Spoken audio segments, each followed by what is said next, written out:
Okay, Assalamualaikum warahmatullahi wabarakatuh. Hello guys, and my name is Siti Marwa and I'm from class BG 3A. And here I will explain some materials including word, lexeme, morphology and phonology, derivation and lexical, semantics, inflection, and part of speech. Okay, the material about word. Word is the smallest language unit that has meaning and can be stand alone. And words can be basic words or derived words. For example, house, running, dining table. Okay, the second is lexeme. Lexeme is an abstract lexical unit that underlies various word forms. Lexeme is the basic form of word before undergoing a morphological process. Lexeme is often referred to as lemma or basic form of a word lesson in the dictionary. For example, lexeme run represent the words run, runner, runaway. Okay, lexeme to have characteristics. The characteristic is abstract, cannot be spoken or written directly in its pure form. It is a mental representation of a concept, not the same as a morpheme. Although closely related, can be a basic word but can also be a phrase. Okay, the next is phonology. Phonology is the branch of linguistics that studies the sound system of a language, including how the sounds are organized, pronunciated, and distinguish meaning. Okay, the next is concept in phonology. First, phoneme, the smallest unit of sound that distinguishes meaning in a language. Second is allophone, a variation in the pronunciation of a phoneme that does not distinguish meaning. And the third, distinctive features, acoustic or articulatory variables that distinguish one phoneme from other. Okay, the next is phonological rules. Rules that govern how sounds interact and change in different contexts.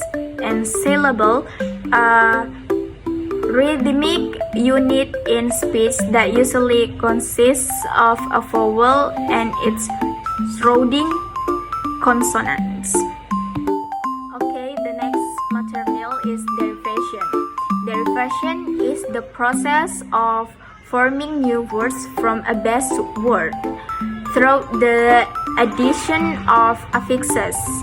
Affixes include prefix, infix, suffix, and confixes. They change the meaning and or category of the word. Okay, characteristics of derivation. First, changing meaning. The addition of affix in derivation often changes the meaning of the base word.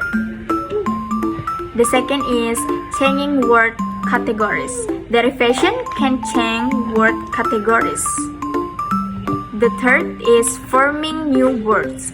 The result of the derivation process is a new word with a different lexical entry in the dictionary. And the last is productive.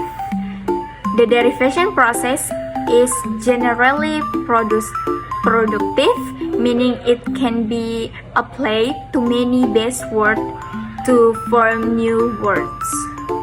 Okay, the next material is lexical.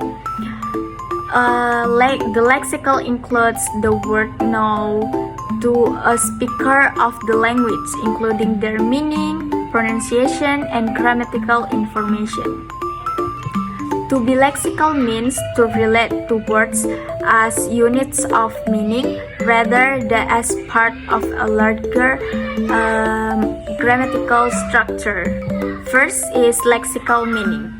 This is the meaning of a word individual regardless of the context in which it is used in a sentence. This meaning can be found in a dictionary.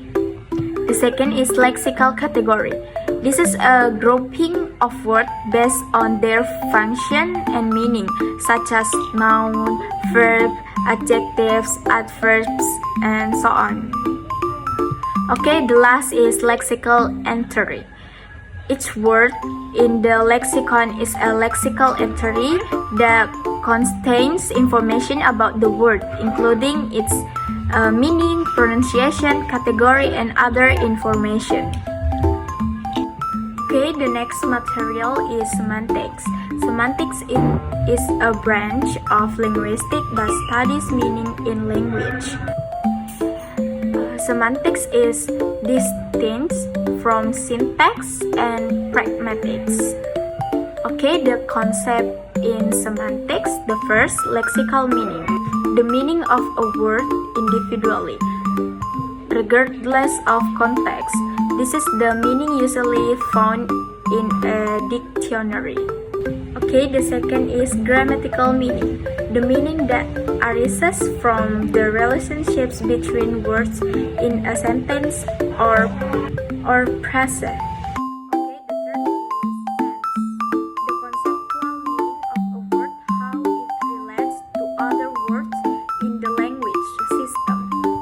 The next is reference. The relationship between a word and the subject or identity in the real word that it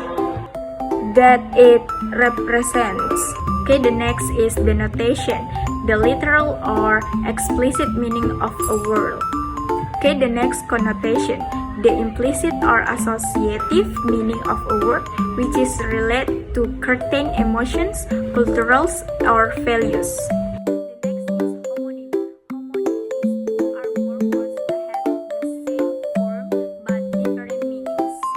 Okay, the next, synonym. Synonym is two or more words that have similar or the same meaning. Okay, the next, antonym. Antonym is two words that have opposite meanings. Okay, the next is hyponymy. Hyponymy is the relationship between a more general word and more specific word. Meaning construct from a combination of the meaning of word and the synthetic structure of sentence. The next is in a specific context of use which is influenced by pragmatic factors. Okay, we move to inflection. Inflection is the process of changing the form of a word to indicate grammatical functions, such as number, time, possession, and comparison.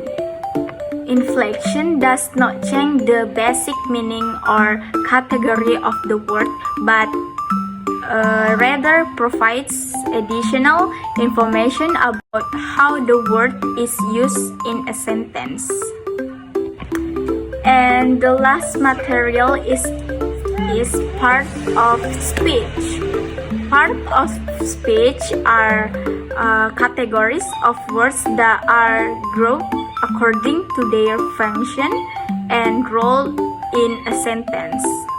Understanding parts of speech is essential in learning English because it helps us understand sentence structure, meaning, and how words interact with each other. Part of speech have 8 main parts. The first, noun. Noun is a word that names a person, place, thing, or idea. Second is common noun. A common noun is the name of an object or concept in general. For example, cat, table, and happiness. And the third, concrete noun. Okay, the three, concrete noun. Concrete noun is an object that can be felt with the five senses. The fourth is abstract noun. Abstract noun is a concept or idea that cannot be felt with the five senses. The next is countable noun. Countable noun is an object that can be counted. The next, uncountable noun. Uncountable noun is an object that cannot be counted. The next is collective noun. Collective noun, a word that refers to a group of people or things. The next is function in a sentence. Function in a sentence is subject, object, complement. For example, the cat sat on the mat. Okay, the second part of speech is verb. Verb is a word that states an action, event, or state. Okay, verbs have a type. The first, action verb. Action verbs is expresses physical or mental action. The second is linking verb. Linking verb is connects the subject with the complement. And the third, auxiliary verb. Auxiliary verbs is help the main verb from tenses, modals, or passive voice. And the last, modal verb. Modal verb is expresses possibility, ability, necessity, and so on.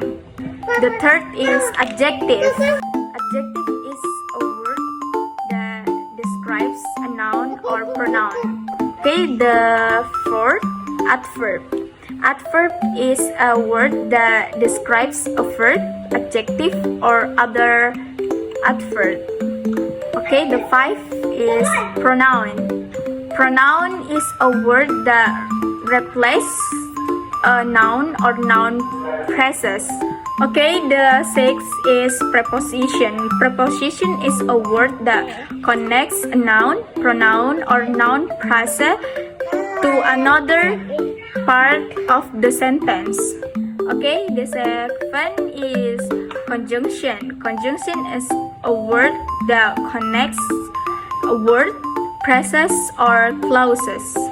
Okay, the last, interjection. Interjection is a word that expresses strong emotions or feelings. For example, the sentence, wow, that's amazing. Okay guys, that's all my explanation, and thank you for your nice attention. And then have a nice day guys, and thank you. Bye bye.